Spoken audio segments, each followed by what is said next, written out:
I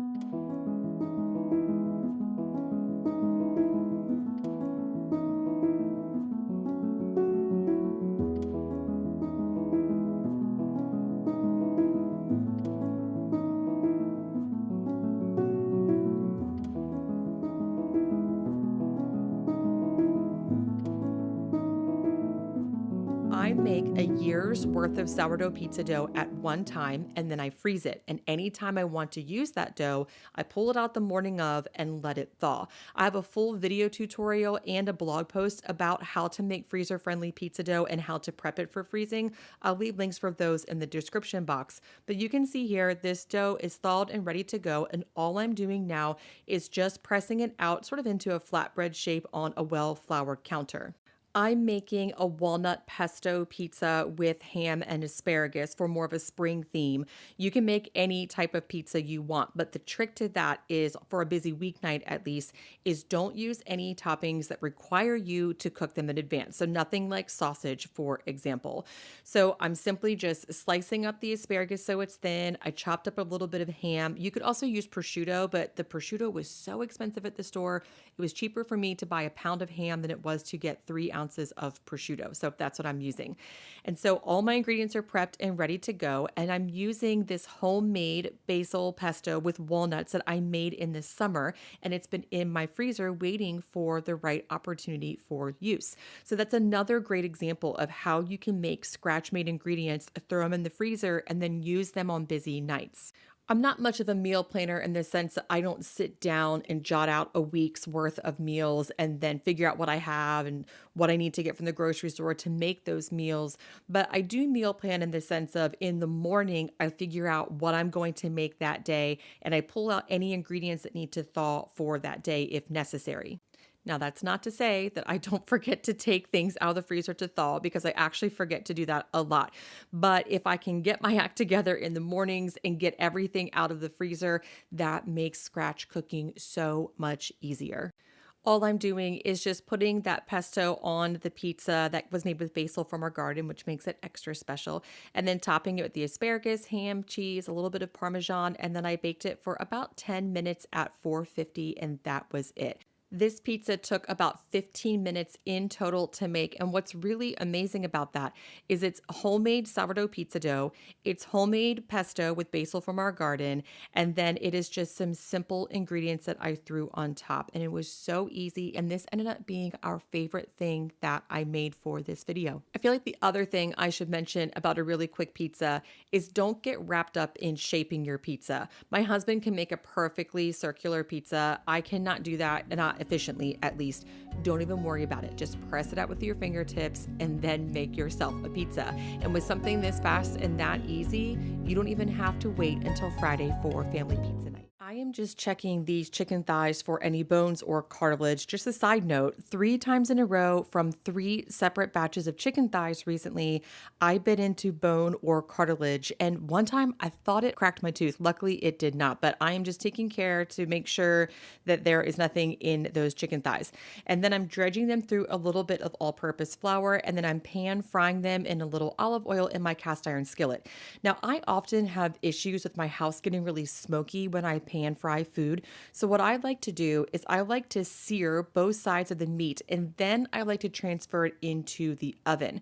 That way it prevents all that smokiness, but I can also just move on with the recipe. You can actually get this recipe over on my blog at moonandmagnolia.com. I'll link it in the description box, but you can also just go over there and search for creamy lemon chicken. And in that recipe on my blog, I made this as a 1 skillet meal, which is really helpful and convenient sometimes, but I actually think I like doing it better this way, where I pan fry the chicken, put it in the oven, and then I can just make the sauce in the pan, but I can keep that chicken separate, because really once you put it in the sauce, which you'll see in a little bit, it doesn't really keep that well. And I made a little bit of extra chicken for us to use later in the week. I am deglazing the cast iron pan with a little bit of white wine, and now I'm taking some of that poached garlic and putting it right into the skillet. And because it's cooked, it's really mild and tastes so good. And I like to keep it kind of in bigger chunks because it tastes so good from being poached. And then I'm adding in about a cup of cream or so and the rest of the white wine. Anytime I use white wine, I just buy a little box of splits. It's not the most cost effective way to do it, but I don't drink a lot of white wine and I don't cook a lot with white wine, so I just won't get through it in time. So that's a better way for me. And then I'm mixing that together, squeezing in one lemon, putting in some Parmesan, and that is a delicious cream sauce. This cream sauce can be made any way you want. In fall, I tend to put more sage-like flavors in it, but in spring, it's lemon all the way. Now, I keep this on low just so I don't burn the cream, and then I actually just turn it off when I put in the spinach. And I just stir it until that spinach starts to wilt. Don't overcook that spinach or it's going to get really slimy. In fact, I think sometimes when people say they don't like cooked spinach, it's probably because it has been overcooked. You want that spinach to just wilt and still stay bright green. If it starts to turn dark green, it is overcooked and it just doesn't taste as good. We ate this for lunch over a bed of orzo and it was delicious.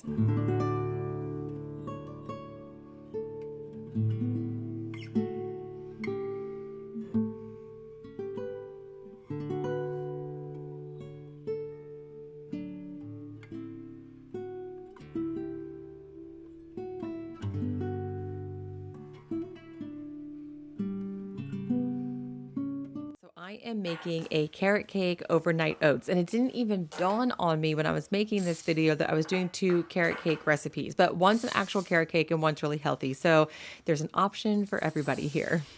This recipe will soon be available over on my blog at moonandmagnolia.com. Check the description box for the link, or if you're watching this before the blog post comes out, it'll say down there when it will be available.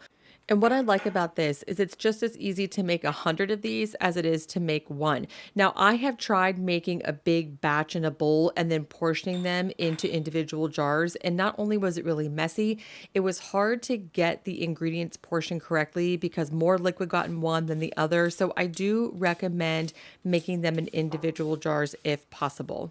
But in each jar, I'm throwing in a half a cup of rolled oats, about a half a teaspoon of cinnamon, and a pinch of nutmeg. You can use as much or as little as you'd like.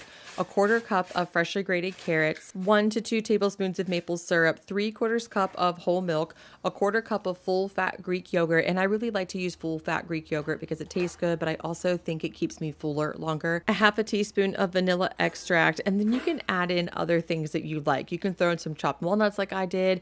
I don't like raisins, but if you like raisins in carrot cake, you can throw raisins in there. I even added a pinch of sweetened coconut. You could use sweetened or unsweetened. My grocery store nearby just didn't have any unsweetened coconut, so I used what they had. But you can put anything you want in it. I like my overnight oats to be a little bit more liquidy than like a regular oatmeal. If you want less liquid, you could add about a half a cup of milk to the jar instead of 3/4 cups of milk. I think either one would work just fine. And then you simply just stir it up, put a lid on it, and stick it in the fridge overnight.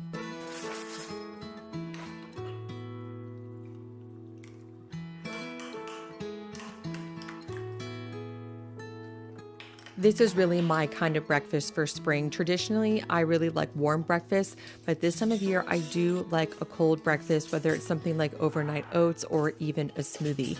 But these take about 5 minutes to put together. They need to chill in the fridge for 8 hours or overnight, and then you have the absolute easiest spring grab and go breakfast.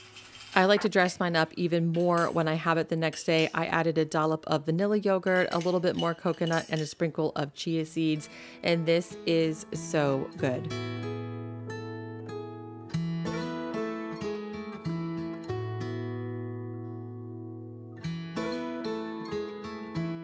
Now Well, the daytime temperatures here have been really warm. Some days we've already reached 90 degrees, but the evenings can still be really cool. And here and there, we have had some evenings that have dropped into the 50s.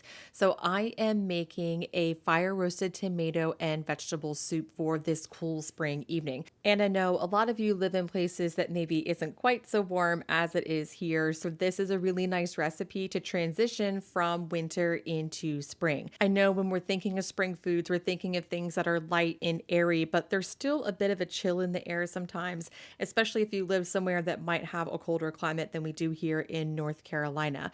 But I still like to make soup, and honestly, I like to make soup all year long. I love soup, but in the fall and winter, I make really heavy, thick, creamy potato soups. But starting in spring, I like to make brothier soups that are really heavy in vegetables. I am still trying to get through our sweet potato harvest from last fall, so I am chopping up some of those sweet potatoes and cooking them with some onions, and then I'm throwing in some fresh garlic. I would have used the poached garlic, but I actually don't always put my videos together in the same order that I filmed them, so I didn't have the poached garlic yet when I made this soup, but it would have been really good in there. But if you are using fresh garlic, just make sure you put it in right before you're ready to put the broth in. It really only needs like 30 seconds to a minute to cook, or it might turn bitter. This is home canned turkey broth. So I actually took my Thanksgiving turkey, put it in the freezer for, I don't know, months. And then just a few weeks ago, I made broth and then I canned it. So I am putting the turkey broth in there, but you could use chicken broth, whatever you have on hand. Beef broth will work too. But about 8 cups of broth is what you want. I don't keep a lot of store-bought canned goods on hand unless I'm really in a pinch, or there are just a few things that I really like to keep on hand, which one of them is these fire roasted diced tomatoes. They are really good. They add a lot of flavor to your food, so I'm just throwing a whole can right in there.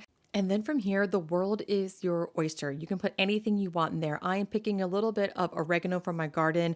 I'm growing oregano in a pot. Last year, I put it in my actual garden and then it took over my garden. So I'm just keeping it in a pot this year. You can put any herbs in there. And I really encourage you, if you do have fresh herbs, to put them in there because they add so much flavor. And it's really the first harvest of spring. So it's really fun to put fresh herbs in there and finally get those flavors in your food after a long winter.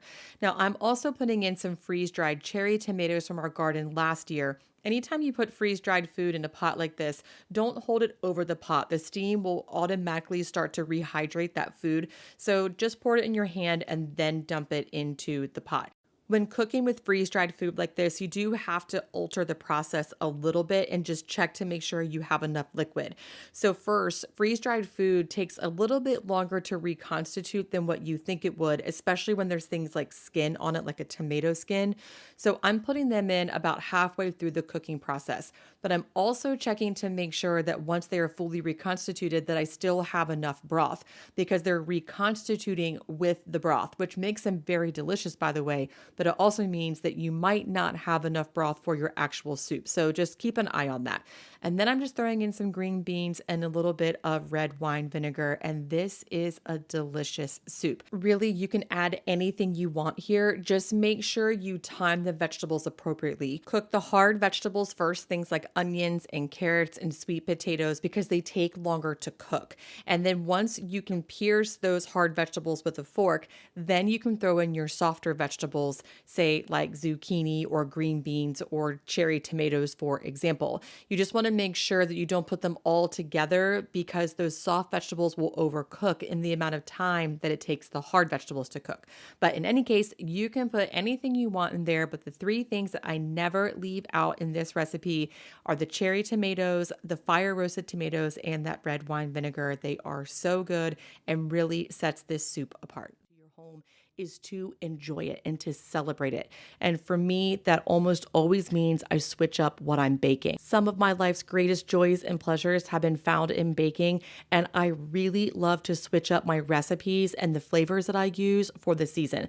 And now I think spring baking is tied with fall baking. I like them both about equally, but this time of year, I really enjoy all those light flavors of spring. So here I am making some sourdough strawberry chocolate chip scones, which I know is a lot to say, say that they are delicious. You can get this recipe over my blog at moonandmagnolia.com. The common complaint about scones is that they're always too hard and too dry, but these are super light and fluffy. And there's a few secrets to getting a really light and fluffy scone. One is it needs acid. So in this case, I use 1 cup of milk and a tablespoon of white vinegar to create a homemade buttermilk, or you could just use a cup of buttermilk. The other ingredient that makes them really soft and tender is sourdough starter discard. Sourdough starter is a fermented combination of flour and water, and it is acidic. So by adding those acidic ingredients into the dough or to the batter, it makes for a softer scone. The other trick is to use a high hydration, meaning that you have a pretty sticky scone dough or batter. The scone is sort of like a hybrid or a mashup between a cookie and a biscuit. And if you're used to working with cookie batter or biscuit dough, it's not really sticky, but scone dough is actually supposed to be pretty sticky. So you'll see here that I'm using my hands to mix it and I use my hands to handle it. But to do that, make sure you're using wet hands because otherwise it will stick all over your hands. If your scone dough is really sticky, it is correct. It shouldn't be runny, but it should definitely be stickier than what you think it probably would be. I included 1 cup of chopped strawberries and I recommend dicing them. If you put whole or half strawberries in there, it can create soggy pockets in the scones, but if you dice them, you'll have fewer soggy spots. And then I also put in a half a cup of dark chocolate chips. You could use any type of chocolate chip you prefer. I let that sit in the fridge for about 4 hours. You really want it to be cold because that will also help them rise better and hold their shape. And then once the dough was chilled, I put it onto a parchment lined baking sheet, divided it into 8 equal wedges and baked it at 400 for about 25 minutes or so until they are golden. But you can see these have a beautiful rise. The crumb is really light and fluffy. It's kind of like a biscuit, but it has the buttery goodness of a croissant and they are so good.